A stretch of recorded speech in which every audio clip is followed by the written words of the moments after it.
Now, Victoria has ruled out going back to another lockdown, thank God for that, but there's likely to be some kind of tightening of restrictions over the summer season as Omicron cases increasing in the state. Now, the Boxing Day test will go ahead as planned.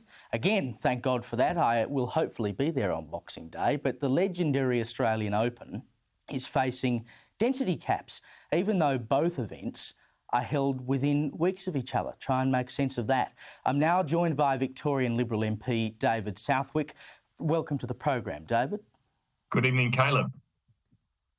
Now tell me, how can it possibly make sense that you can have a full crowd at the MCG on Boxing Day, which is going to be about 100,000 people, and I wouldn't be surprised if they get 100,000 people, given it is the Ashes, and it's really the biggest thing we've had since Victoria's reopened. They're talking about possible, mask mandates and this kind of thing. But you can have 100,000 people there, but they're possibly going to limit the number of people who can go to the Australian Open. I mean, if the rules don't make any sense, why would people take any notice of them? Well, you're absolutely right, Caleb. That's been happening all along in Victoria. The rules just simply don't make sense. We've had mask-wearing situations where you've got to wear a mask in retail outlets, but you can go and dance your night away at a nightclub without wearing a mask. You can go to a cafe, a crowded restaurant or bar and not wear a mask. And as you say, one rule for running the Australian Open, a different one for the cricket. We just want consistency with all of this, and we want some certainty and confidence. The events industry has been absolutely smashed, and the last thing that we need, whereas Victoria has been the events capital of the world, is for the rest of the world to be looking at us with the uncertainty of who can come, how we're going to run it, and if we're going to run it. Well, this is a particular thing, as you say, for Victoria, having been known as one of the sporting and event capitals of the world. If we're putting on world events like the Australian Open and we are saying to the world, well, we can only have a limited number of people go in and watch it because of COVID, the rest of the world is going to laugh at us. I mean, you've got stadiums, basketball stadiums, baseball stadiums, NFL stadiums all over the US that are absolutely teeming with people. And over here, where in Victoria we have, 93% full vaccination now. Yeah. We're still talking about having restrictions. It was the same here at the Adelaide test over the weekend. Yeah. It was limited to 35,000 people. They can have 54,000 in Adelaide Oval. If we are one of the most vaccinated places in the world and we're still doing this, how are we ever going to get out of it? Well, 100%. I mean, Victorians did their bit in terms of getting vaccinated. We've had the harshest lockdowns of anywhere in the world and the longest lockdowns of anywhere in the world.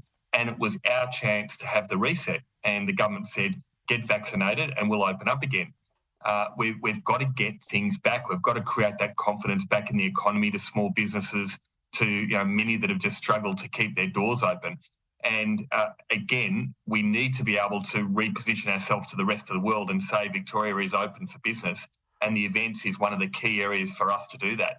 We should be using the Australian Open as a huge reset button to be able to say, come and visit Melbourne, come and visit Victoria. But instead, we're having these mixed messages, mask wearing in some places and not others, and just ongoing confusion. And at the moment, instead of people lining up for retail and a bumper Christmas season, we've got people lining up for testing centres that are closed before they even open. I mean, it is just an absolute train wreck in Victoria. Yeah, well, it's just funny you mentioned that, because there's obviously been quite a lot of talk around these overcrowded COVID-19 testing facilities around the country.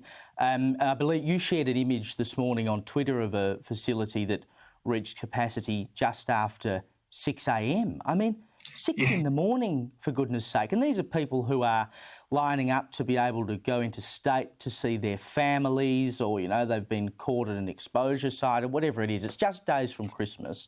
People want to be able to know that they can see their families without any danger and without infecting them and whatever. They're being told they have to do this, and they are being repaid by state governments in Victoria and around the rest of the country with these massive waiting lines. They're only trying to do the right thing.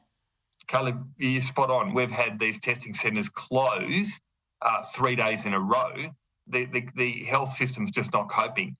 And absolutely, we've got people that want to be able to go and see their loved ones for Christmas and get some sensibility back in their lives. But also, even more importantly, you've got people that need to be tested for work, and they're being caught up in these long queues and they can't get tested. So many small businesses are suffering because people are not being able to get tested as part of their work. And you've got people that are symptomatic as well. So it's effectively a petri dish in these testing centres. You haven't separated them. They're not properly managed. It's a huge mess. And the government have known for 18 months in terms of being able to manage this. It's a lead up to Christmas where you would think they would have their testing system ready to go. And unfortunately, Victorians have been let down yet again. It's a huge mess, Caleb, and you would expect our health system to be a lot better than what it currently is. And I remind all of your viewers tonight, Daniel Andrews has been, and the government has been, Labor government's been in control of our health system for 18 of 21 years, and we have a health crisis in Victoria. Our system is not working. Our ambulances are ramping. Our hospital waiting lists continue to rise, and we can't even get testing right in Victoria. Well, this is the thing that gets me. I mean, we're what, 20 months or something now into this pandemic. If they can't see this stuff coming, there's a serious problem. And look, I'll acknowledge to some degree that a part of this is the other states like South Australia and Queensland and whatever that have said, oh, you have to get a test in order to come here. And so New South Wales and Victoria have to bear the brunt of that. But blind Freddie could have seen that there was going to be this influx of testing. And if you can't get enough people on and create enough sites to get those people through the tests that the government has told them they have to do, they are being let down by the system. People are simply trying to do what they are told to do. And the government seems to make it as difficult as possible at every single turn. Correct. I mean, people are doing the right thing. You can't expect, I've heard situations of a mother lining up with a 3-year-old daughter, and and she went through and she had to wait hours for herself to be tested, only to find out that her daughter also had to be tested to travel. She had to line up again. I mean, this is just appalling. It's third world stuff. We've got to get this stuff right. And people, in Victoria, we've done it so tough in all of these lockdowns. Some want to be able to escape to have some, type of holiday with their family and their loved ones. They can't do it. They can't get through the system. And as I say, when workers can't get to work, when people that are asymptomatic can't get a test, it's a huge concern. And the government keeps telling us, on one hand, get tested, do the right thing and get tested. Well, you can't if the centres are closed. How can you get tested when the centres close at 6:30, half an hour after they open? Well, you could just, open them for a little bit longer, couldn't you? I just can't see how it can be this hard. I just can't see how it can be this hard. Like, I had an experience here in Adelaide. Coming to Adelaide, you get to the airport and there were 5 flights within an hour and they had 2 nurses taking tests. I mean, this is just basic stuff. Yeah, it's beyond belief that we can't get this basic stuff right. We keep being told that you've got to do all of these things, follow the rules. Well, Victorians have been following the rules. We've been doing the right thing. The government keeps changing the goalposts and not getting the basics right. And you can't expect Victorians to have to pay the price for the incompetence that the Andrews government keep presenting in Victoria. Our health system needs to be up to shape. And we would be calling on the government today to be, ensuring that we've got rapid testing so people can actually have a holiday and not have to cancel it because they can't get tested. Change the rules. And quite frankly, when people are 92%, 93% vaccinated, why are we having this testing happening anyway? I mean, particularly we're one country, for God's sake. We seem to be having all of these rules in different states. And again, you find the public all having to pay the price. Let's all work as one. Let's make it easier for the public that have had it so tough up until now. It's Christmas. We need a reset.